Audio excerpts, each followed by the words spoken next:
Assalamualaikum warahmatullahi wabarakatuh. Selamat datang di e-learning PT Stekhok Robotika Indonesia. Perkenalkan, nama saya Jerika Mardiansyah. Saya di sini sebagai hardware engineer dan pada kali ini saya akan menjelaskan terkait materi microcontroller. Jadi langsung saja masuk ke materinya. Yang pertama, di sini ada template pertama dan ada tagline dari saya. Jadi microcontroller itu adalah the best choice to change the world. Jadi kita bisa merubah dunia ini dengan menggunakan microcontroller atau microprosesor. Jadi langsung saja. Ini ada beberapa outline dari materi yang akan saya bawakan. Yang pertama ada pengertian umum terkait microcontroller. Yang kedua ada Atmega. Yang ketiga ada Arduino dan yang selanjutnya ada Node MCU. Dan apa sih yang dimaksud dengan microcontroller itu?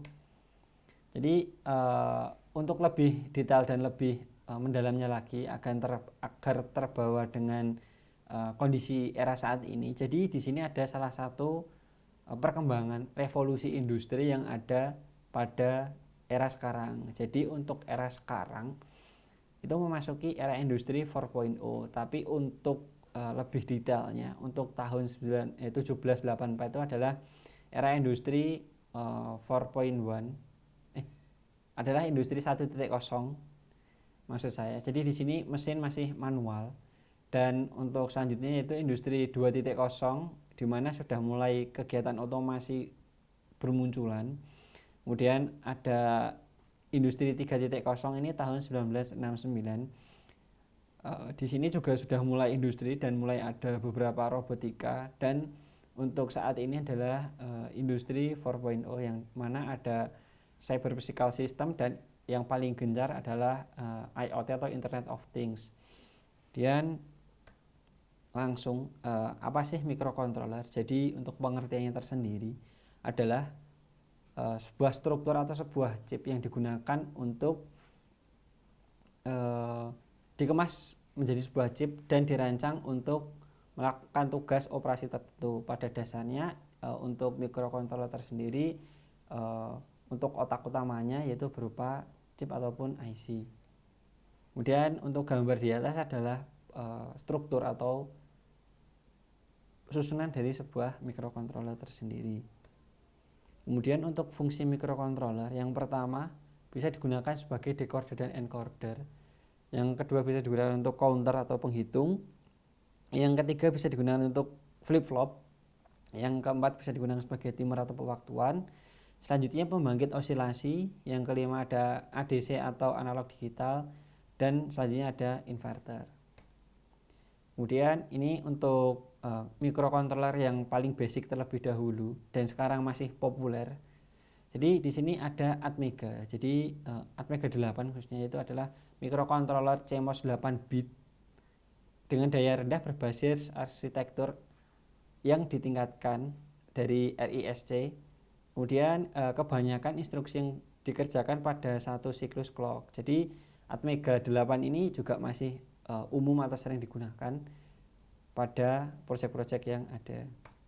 Kemudian berikut pin out dari Atmega.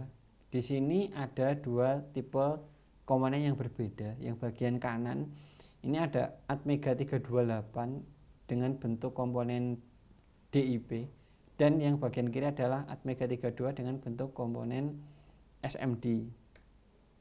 Kemudian ada macam-macam Atmega di sini teman-teman. Yang pertama ada Atmega AVR, ada AVR ATX Mega, ATX Atmega 328P dan hingga ARM. Nah, ini udah mulai bermunculan IC-IC dengan kemampuan yang lebih tinggi dibandingkan dengan Atmega. Kemudian ada Arduino. Nah, di sini ada sampel juga beberapa Arduino yang saya bawa.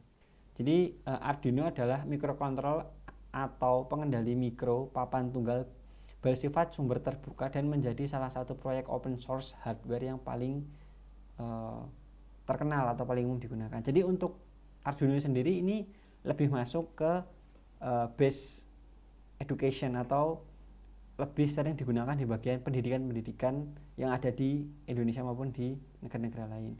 Jadi untuk Arduino adalah sifatnya open source. Jadi kita diperbolehkan untuk membuat Arduino tersendiri dengan versi yang kita inginkan. Kemudian ini untuk salah satu jenis Arduino Uno. Kemudian ini saya juga membawa tipe Arduino Nano dengan IC-nya seperti yang dijelaskan pada gambar tadi, ESP328P, tapi di sini menggunakan SMD. Kemudian ada juga yang lebih compact dan memiliki port I/O lebih banyak dibandingkan Arduino Nano dan Arduino Uno. Di sini ada yang namanya Arduino Mega 2560. Nah, di sini untuk portnya lebih banyak, khususnya bisa dilihat di bagian pinoutnya. Dan untuk IC-nya juga berbeda. Kalau tadi menggunakan Atmega 328P, di sini menggunakan Atmega 2560. Kemudian di sini juga ada ini sebenarnya sama Arduino Mega 2560, tapi ini dikemas dengan ukuran yang lebih kecil atau lebih compact dibandingkan dengan yang ini. Gitu. Kemudian ini adalah basic umum. Jadi kalau kita belajar terkait Arduino, kita juga harus tahu apa aja sih Arduino itu bisa digunakan untuk apa aja, terus kemampuannya apa aja dan gimana pinoutnya. Ini adalah macam-macam dari Arduino tersendiri. Ada Arduino Uno, ada Arduino Mega, Arduino Pro Mini, Arduino Pro hingga Arduino Nano. Ini bisa juga dicek di websitenya Arduino tersendiri, yaitu arduino.cc. Kita juga bisa download softwarenya. Untuk software yang digunakan untuk memprogram Arduino adalah Arduino IDE.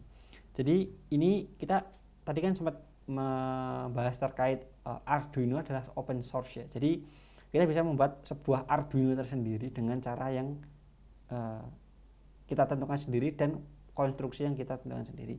Ini adalah salah satu contoh pembuatan board. Ini khususnya buat Atmega 328 atau Atmega 168. Ini sama saja sebenarnya. Jadi ini contoh boardnya seperti ini. Saya sudah membuat dan alhamdulillah sudah teruji dan berhasil.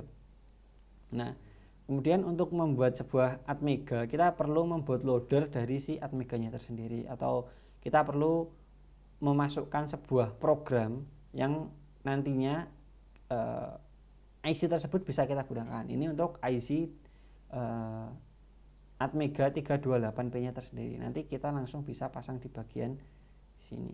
Nah, yang pertama tipsnya itu kita bisa membuat secara terpisah nih. Jadi saya mengklasifikasikan menjadi 3 bagian, yaitu ada power, ada downloader, dan ada chipnya serta port I/O-nya gitu. Nah, ini untuk bagian IC-nya dan port I/O-nya. Kemudian ada bagian downloadernya. Untuk downloader ini juga buat sendiri menggunakan CH340. Jadi kita juga bisa menggunakan downloader belian. Ini contohnya FTDA, pakainya IC-nya FT232RL. Ini lumayan bagus dan ini juga umum digunakan untuk mengupload controller yang lainnya.